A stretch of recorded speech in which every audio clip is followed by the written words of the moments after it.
It is indeed a wonderful privilege and an honor for me that we can sit around the Word of God for the next 25 minutes. Thank you for tuning in. Thank you for being part of this podcast every week. Whether you listen on the international radio station, Joy Gospel Radio, or on the YouTube channel, Joy Gospel Radio, or on the WhatsApp medium, a word of welcome to you. Before we continue, let's just pray together. Father, in the name of Jesus, Lord, I pray that your love and your grace will overshadow us in this day.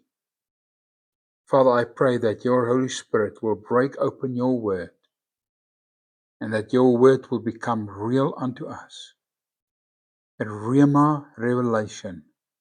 And I pray this in the name of Jesus. Amen and amen. Now, my friend, last week I spoke to you about the concept of only the word, that it's only the word of God that has any authority in our lives. Sola Scriptura. And we said that we believe the foundation of our faith is it's only the Scripture, only through faith, by grace, coming from Christ alone, and all glory to God alone. That is what we believe. In the 16th century, it was the foundation of the Reformation, where the Christian faith moved away from the concept of it's the Scripture plus something else. We believe that the Word of God, the Scripture, is authentic, is powerful, is alive. It is the most powerful tool in the universe. It's got the answer for everything in life. That's what we believe on the Word of God and about the authority of the Word of God. In fact, I've got a file open next to me that we say that the Word of God is never wrong. There's no fault in the Word of God. There is no contradiction in the Word of God. There's no deviation in the Word of God. The Word of God is perfect. It is written supernaturally guided by God, that the authors of the Bible, of the Word of God, wrote exactly what God wanted them to communicate. And I think it's a crucial point that I'm making. The authors of the Bible wrote under inspiration of the Holy Spirit exactly what God wants to communicate to us. So if I say the Word of God is the answer for every challenge in life, then I say in the Word, in the Bible, is the heart of God, what He wants to communicate to me on that matter. For example, my marriage. If I want to know something about my marriage, the Word of God will have the answer for me, and I can follow it to the T, because it's the heart of God that He wants to convey to me regarding our marriage. Now I want to continue today, and I want to open with the scripture, Isaiah 55, verses 10 to 11. Isaiah 55, verses 10 to 11. And this portion of scripture gives the explanation of the Word of God. It says, "For as the rain come down, and the snow from heaven, and do not return there, but water the earth, and make it bring forth and bud, that it may give seed to the sower and bread to the eater." What Isaiah is writing here under the inspiration of the Holy Spirit, he used the example of rain and snow, that that comes down from heaven. We never see that rain or snow return to heaven. In fact, this afternoon, I was traveling from another city, me and my wife, and we drove for around 40 kilometers in a rainstorm. The rain came down. No rainstorm, no snowstorm goes from the earth to heaven. It, it comes down to the earth and it accomplishes what it's been sent for.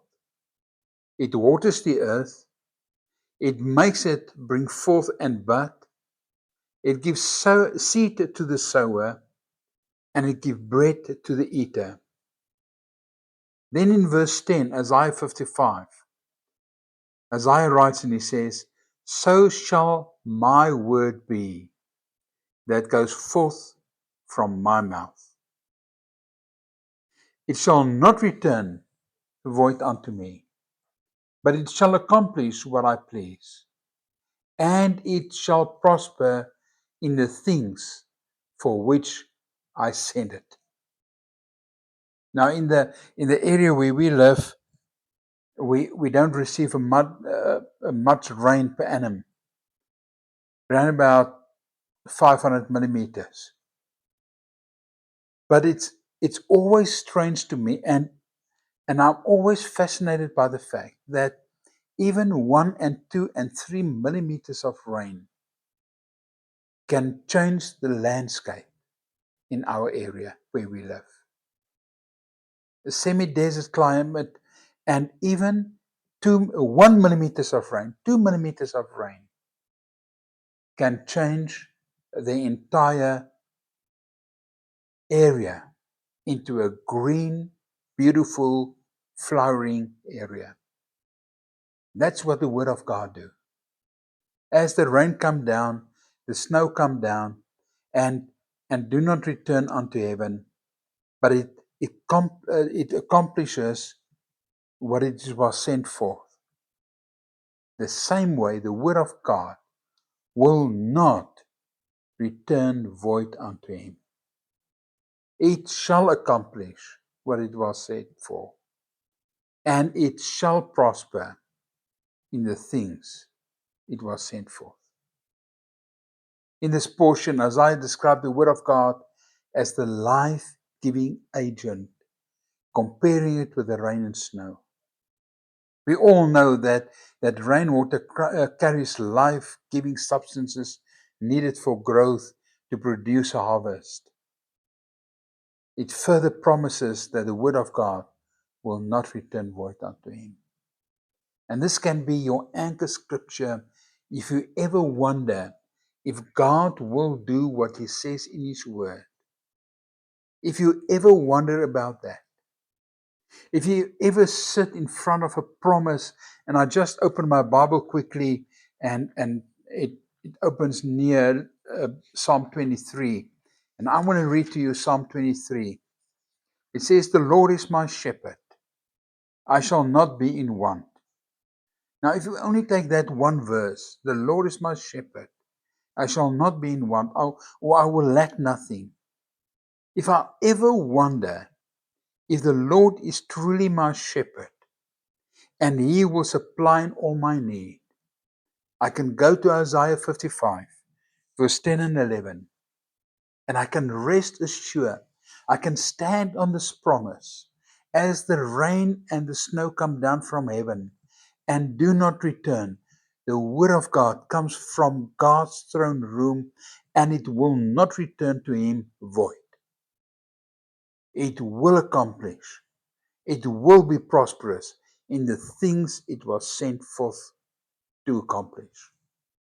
So we can stand assured on the Word of God. When we speak the Word of God, we speak authority. We speak healing, and we speak deliverance.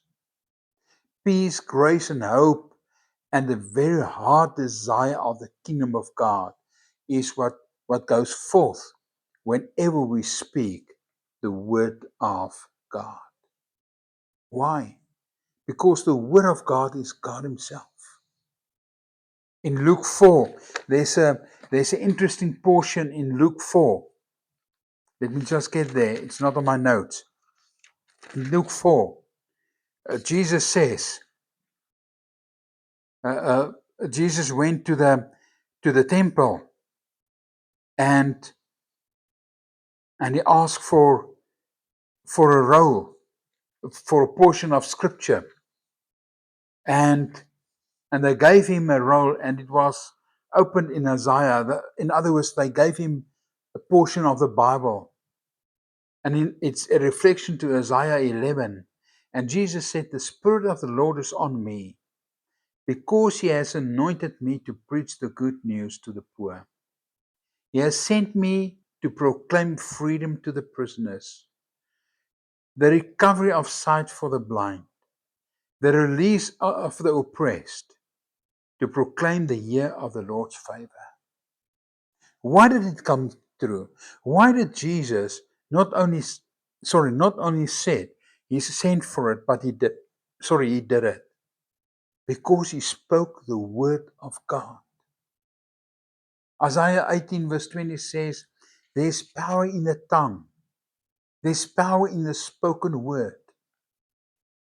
It says, if you love to use your words, you will eat the fruit of it, and you will be satisfied by your words. Words is life-giving. The Bible is the Word of God. So the Word of God is life-giving. It's authority, it's healing, it's deliverance, it's peace, it's grace, it's hope. John 10 verse 10, Jesus said to the disciples, "I came that you can have life and life in abundance." Where do we find that life? In Scripture. Jesus only spoke the Word of God. Whenever He opened His mouth or whenever He faced temptation, He spoke the Word of God. When Satan tempted Jesus after Jesus fasted and prayed for 40 days, Jesus always quoted the Word of God back to the temptations. And then I want to say no to self. Whenever we are tempted to sin, tempted to uh, uh, um, doubt God's word, tempted to turn our back on God, tempted to do things that we know is not true, let's follow the example of the Master. When He was tempted in Matthew 4 verse 4, the Bible said, "And Jesus said to Satan, 'It is written.'" Matthew 4 verse 7, Jesus answered him, "It is also written." Matthew 4 verse 10, Jesus said to Satan, "Away from me, Satan, for it is written." What is happening here? What is Jesus saying to us? What is the scripture saying to us? What did Matthew, under the inspiration of the Holy Spirit, penned it down for us to take note of? Satan comes to you and say to you, "Did Jesus really say?" Or Satan will come to you and say, "Is it really a sin to gossip?" Or Satan will come to you and say, "Everybody's doing it, man. Uh, uh, you can sleep around. Everyone is doing it. You can cheat on your wife or husband. Everyone is doing it. You can lie a bit." So what Satan is doing, he's coming to you and he distorts the word of God.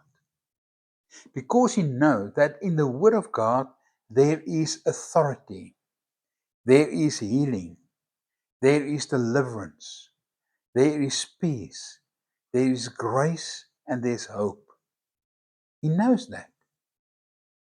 So when he tempted us, or when he tempts us to sin, all that we have to do is to say, "Satan, the word says, it is written, what God has joined together, no man may separate."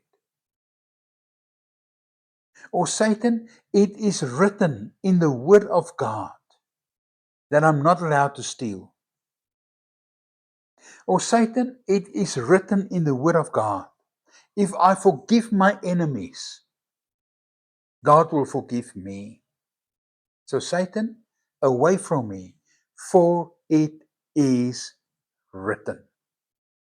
You see, the devil can argue, but when the Word of God stands opposed to his argument, he loses every time. Solo Scriptura, only the Word. My friend, as you listen to me, please don't put the Word of God equal to the Word of man, or to prophecies of man, or to new revelations, so-called new revelations. If the Word of God says it, that settles it, and I need to accept it.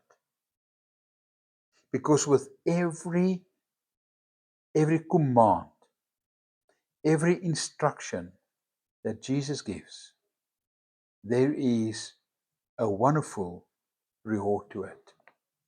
And I'm just thinking of one or two of these rewards that we're talking about. And I know marriages is going through challenging times, especially these days. But the Bible says in Ephesians 5 verse 22, wives, submit to your husband as to the Lord. In verse 25 he says, husbands, love your wives, just as Christ loved the church and give himself up for her to make her holy. In Ephesians 6 verse 1 it says, children, obey your parents in the Lord, for this is right. Honor your father and mother, which is the first commandment with a promise. You see, every time that God gives us an instruction like this, or that something like this is in the Word, wife, submit to your husband as to the Lord, because there's a blessing in it.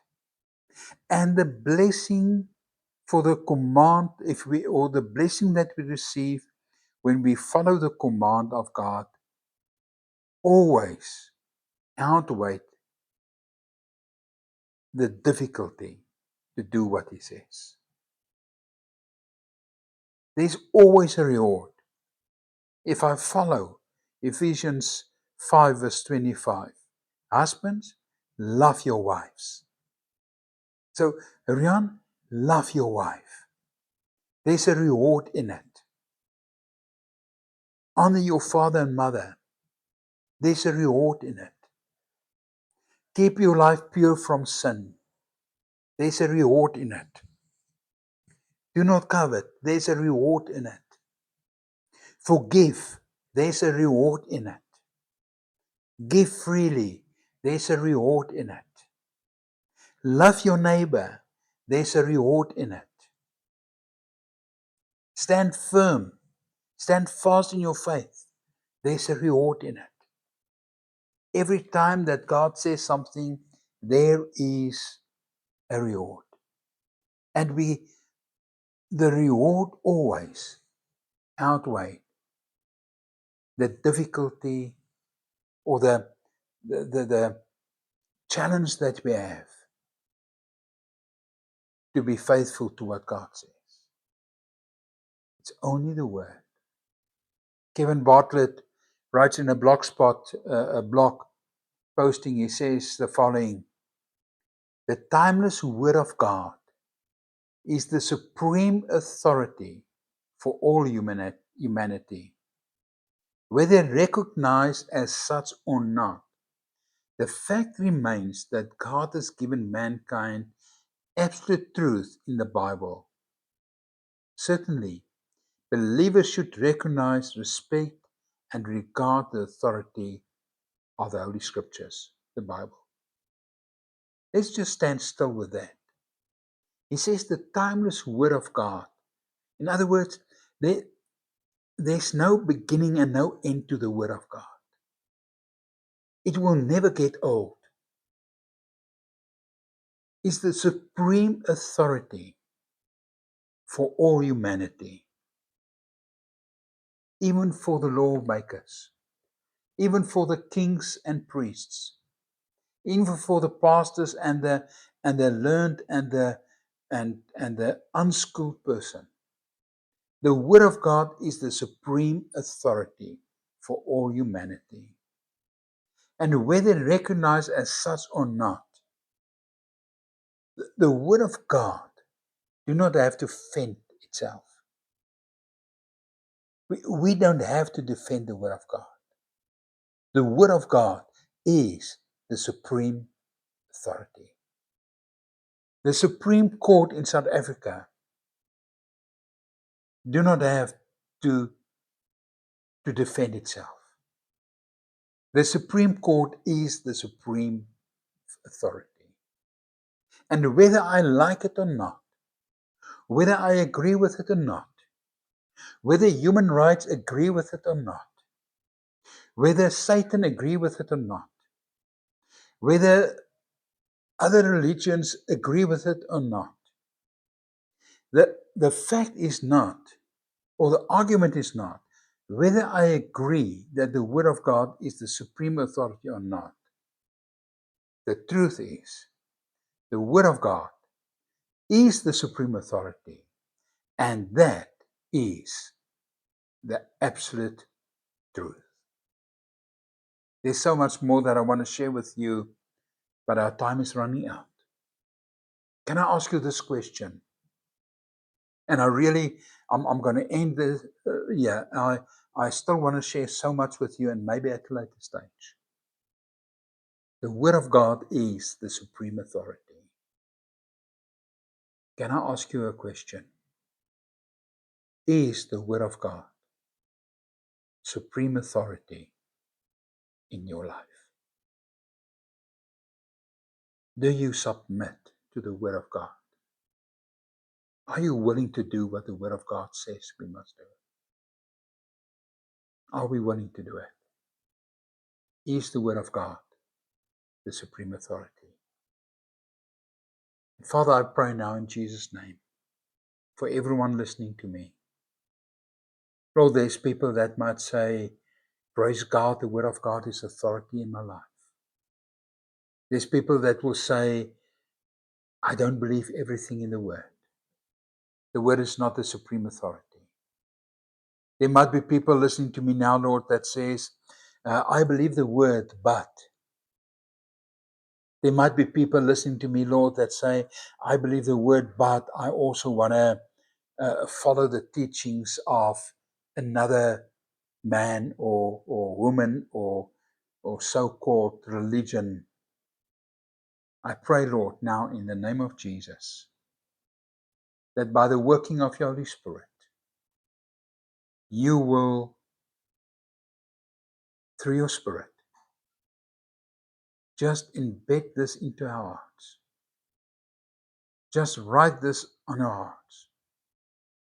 Just convince us and convict us of this truth, that the timeless Word of God is the supreme authority for all humanity.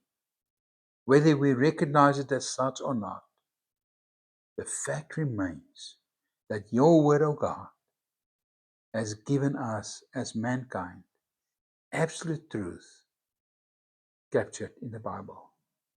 We thank you for your Word. We thank you, Lord, for this time that we could have been together. I pray, Lord, that your Spirit will stir this in our hearts. And I pray this in the name of Jesus. Amen. My friend, till we speak next week, may you be blessed. May His grace and His mercy, His peace, His love fill your life till we speak next week. Shalom.